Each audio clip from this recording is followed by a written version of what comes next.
Bonjour chers auditeurs et bienvenue pour une nouvelle émission de Culture Ethnique, l'émission de l'échange et du métissage. Aujourd'hui nous vous emmenons au Togo sur les traces d'une ONG qui construit actuellement une bibliothèque. Mais avant cela, comme d'habitude, un petit avant-goût avec notre Sally Matou et son dicton du jour. Alors Sally, un petit dicton togolais avant de laisser le micro à notre collègue? Oui, alors là-bas on dit souvent, si tu vas au pays des borgnes, ferme un œil. D'accord, c'est très sage. Bon, bah alors sans plus tarder, laissons la parole à notre correspondant sur place de la radio locale qui reçoit Justine.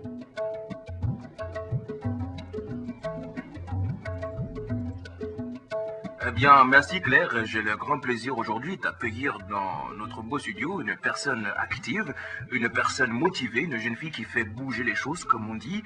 Il s'agit de Judith Pied-Petit, membre de de Justine Pied-Petit, membre de l'ONG Jeunesse dans le Monde.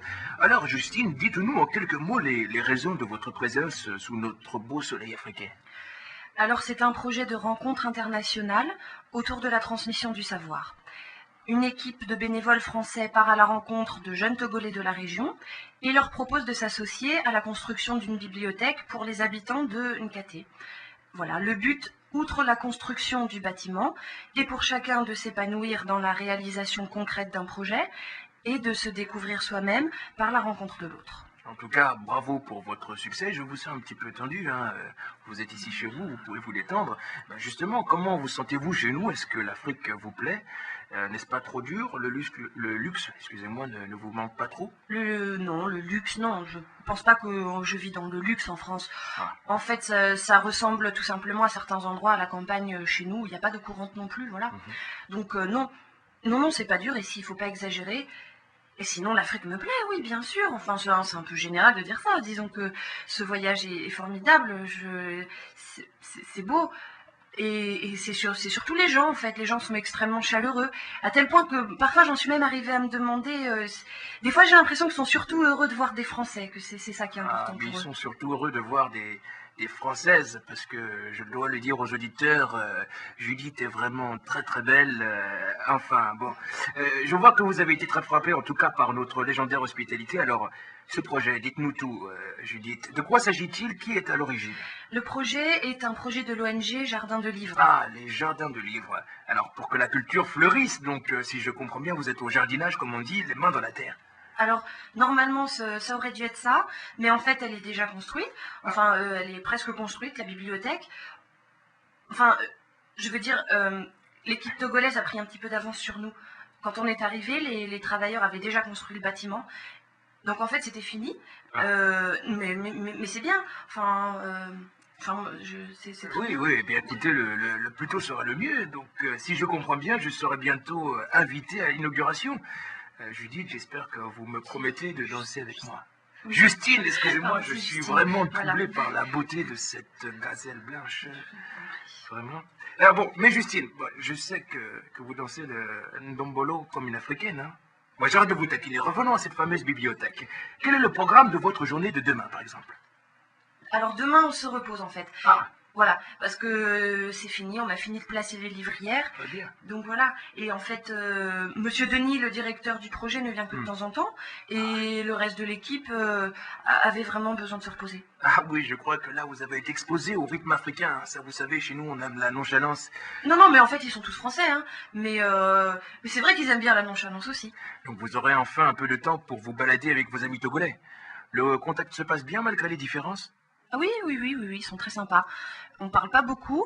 Ce qui s'est passé, c'est que depuis que certaines d'entre nous ont refusé des propositions, ils nous ont dit qu'on n'a qu'à apprendre l'évé puisqu'ils ont appris le français. Ah, ça c'est une blague de chez nous, ne vous inquiétez pas. Alors, revenons encore à la bibliothèque. Combien de livres contient-elle, à peu près? À peu près 20. 20? C'est tout? Oui. Alors, je dois expliquer qu'en fait, on s'est fait voler les cartons. J'en ai retrouvé certains au marché ce matin. Ah ouais, non, mais et pour la suite, enfin, ça arrive, mais pour la suite. Écoutez, pour la suite, je sais pas, je peux pas trop vous dire parce que justement, il n'y a pas de suite. Et j'ai bien compris qu'il n'y avait pas de suite. Je sais pas ce que je fais ici. Je me sens inutile, moi. J'ai honte. J'étais venue pour aider des gens à construire une bibliothèque. Ils veulent tous se marier avec moi juste parce que je suis française. Et le directeur de l'asso, il a fait tout ça pour pouvoir coucher avec des étudiantes. Et les autres sont des 68 arts qui soignent leur dépression au soleil. C'est honteux, c'est horrible, je veux rentrer. Et, de toute façon, je vais vous le dire, faut bien que je vous le dise, votre bibliothèque, elle est vide. Et elle le restera. Non, attention, Justine, ne vous emportez pas, pensez un petit peu à l'image que les gens ont de vous. Hein. Là, Tout va bien.